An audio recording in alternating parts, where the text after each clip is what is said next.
Hari ini bukanlah milikku, semua milik Tuhan. Memulai pagi sebagai pengelola, bukan pemilik.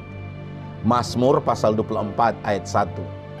Tuhanlah yang empunya bumi serta segala isinya, dan dunia serta yang diam di dalamnya. 1 Korintus pasal 10 ayat 26, firman Tuhan berkata, bumi serta segala isinya adalah milik Tuhan. Kita sering berkata, ini rumahku, ini uangku, ini pekerjaanku, ini waktuku, ini hidupku.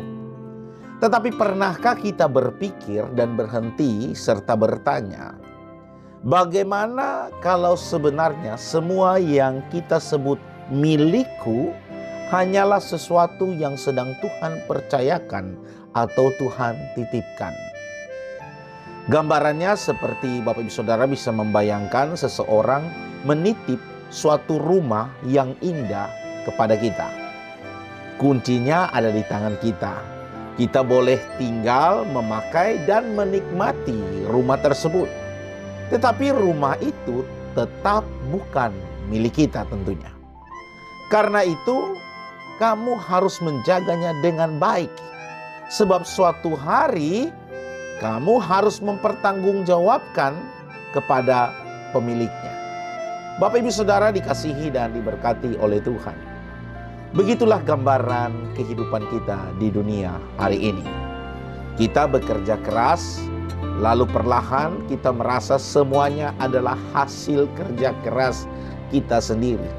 Padahal kalau dipikirkan, nafas, kemampuan, kesempatan, keluarga, pekerjaan, bahkan pagi yang baru, hari yang baru, itu semua adalah pemberian Bapak Ibu Saudara.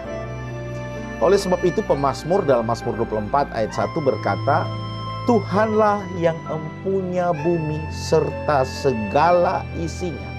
Dan di dalam 1 Korintus pasal 10 ayat 26 juga mengulang kebenaran yang sama, mempertegas. Bumi serta segala isinya adalah milik Tuhan. Dari sini Bapak Ibu Saudara dikasihi dan diberkati oleh Tuhan. Kalau kita menyadari hal ini bahwa semuanya milik Tuhan, maka hidup kita sebenarnya bukan soal kepemilikan. Tetapi kehidupan kita hari ini disebut dengan penata layanan. Bagaimana kita mengelola, mengatur hidup kita. Pertanyaannya bukan hanya berapa banyak yang aku punya hari ini. Tetapi apakah aku menggunakan milik Tuhan dengan cara yang memuliakan Tuhan? Kita sudah memuliakan Tuhan dengan waktu kita, harta kita, jabatan kita, kualitas kerja kita. Apakah kita sudah mempermuliakan Tuhan melalui keluarga kita? Jadi Bapak Ibu Saudara, hari ini lihat kembali apa yang sudah Tuhan percayakan kepadamu.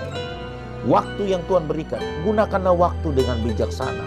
Pekerjaan, keluarga, skill atau kemampuan, jabatan, bahkan hartamu, kelolalah dengan setia dalam takut akan Tuhan dan permuliakanlah Tuhan. Oleh sebab itu berdoalah, Tuhan, pakailah semua yang kau percayakan kepadaku untuk kemuliaan-Mu. Oleh sebab itu, dengar baik Bapak Ibu Saudara.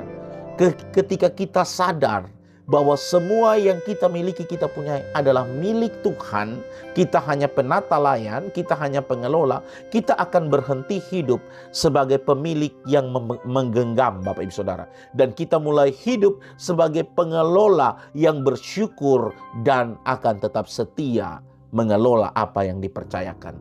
Oleh sebab itu Bapak Ibu Saudara, perhatikan kalimat berikut ini. Jangan terlalu bangga dengan apa yang ada di tanganmu hari ini. Kamu datang ke dunia tanpa membawa apa-apa, dan suatu hari akan meninggalkan dunia tanpa membawa apa-apa juga. Oleh sebab itu Bapak Ibu Saudara, pagi ini, hari ini, lihatlah tanganmu. Mungkin ada banyak yang sedang Tuhan percayakan di sana. Ada keluarga, pekerjaan, jabatan, kemampuan, waktu, kesempatan, bahkan kehidupan itu sendiri. Jangan genggam semuanya seolah-olah kita pemiliknya. Bukalah tangan dan katakan, Tuhan, semuanya ini adalah milik-Mu. Ajari aku mengelolanya dengan setia.